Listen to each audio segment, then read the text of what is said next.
itu boleh, karena para sahabat banyak melakukan hal itu. Syafaat itu umum, pertolongan apapun dalam hal kesulitan, dalam hal penyakit. Contoh nih sahabat Ali, ya sahabat Ali itu pernah matanya tuh metoto Pak, metoto tuh hampir keluar, datang kepada Nabi. Ini kan bentuk syafaat pertolongan Nabi. Kemudian ditaruh mata ini di tempatnya, kemudian diludahi oleh Nabi, sembuh dengan izin Allah. Hal-hal semacam ini sering kita temukan ketika beliau masih hidup. Tapi ketika beliau sudah meninggal dunia, mintanya syafaat itu sama Allah. Nanti Allah yang akan memberikan izin itu. Jadi gini, jenengan minta nggak minta sama Nabi, kalau jenengan meninggal dunia dalam keadaan muslim, tidak menyekutukan Allah, 95% porsi syafaat itu bisa kita dapatkan. Jenengan minta nggak minta, tapi tolong Nabi didoakan. Allahumma rabb hadhihi da'wati tammah wassalatil qa'imah ati Muhammadanil wasilata wal fadilah. Itu asal adzan. Ya.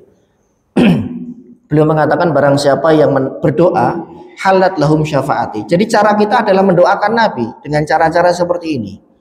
Bagaimana dengan meminta? Saya jawab kepada beliau ketika sudah meninggal, jenengan minta enggak minta bakal dapat kok syafaat. Karena kalau syaratnya dia muslim terpenuhi, meninggal dalam keadaan itu tidak menyekutukan Allah, syarat-syarat itu sudah terpenuhi. Walaupun ada pro kontra di kalangan para fuqaha, para ulama, boleh dan tidaknya. Tapi saya mengambil pendapat yang tidak boleh karena beliau sudah meninggal dunia. Ya.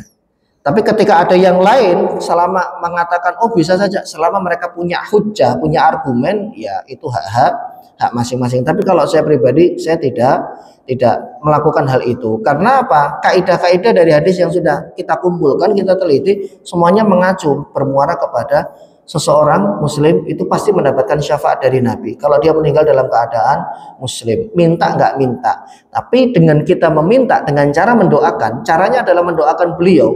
Allahumma rabb hadhihi da'wati tammah, itu tadi doa setelah adzan. Karena al-wasilah itu tempat, ya kalau dibuka di tafsirnya Ibnu Katsir, tempat di atasnya surga Firdaus dan di bawah arasnya Allah langsung, tempat yang paling dekat dengan Allah. Dan tempat ini memang disediakan untuk Nabi, makanya beliau minta kepada kita agar mendoakan. Walaupun beliau sudah pasti dapat, tapi ketika kita mendoakan beliau, kita mendapatkan pahala kebaikan. Kemudian bersumpah demi Allah dan demi Rasulullah. Sumpah itu hanya untuk Allah saja. Ya, sumpah itu bukan atas nama Ka'bah, Allah atau sifat-sifatnya. Maka seseorang tidak bersumpah atas nama mushaf, ya, tapi Qur'annya yang dia sumpah, kalamullahnya, karena kalamullah itu adalah sifatuhu. Jadi jangan bersumpah atas nama Nabi Shallallahu Alaihi Wasallam, tapi bersumpah atas nama Allah saja, ya, karena Nabi Shallallahu Alaihi Wasallam itu adalah manusia yang diampuni, iya, tapi sumpah itu terhadap objek sesuatu yang azim, yang besar. Nanti kapan-kapan kita bahas. Ini ada pembahasan yang cukup panjang berkaitan dengan al-halaf, berkaitan dengan sumpah. Panjang Pak, setengah bab itu pembahasannya. Dan di situ ada SOP yang tidak boleh kita langgar. Salah satunya adalah objek yang dijadikan sebagai sumpah. Demi ayah dan ibuku itu tidak boleh.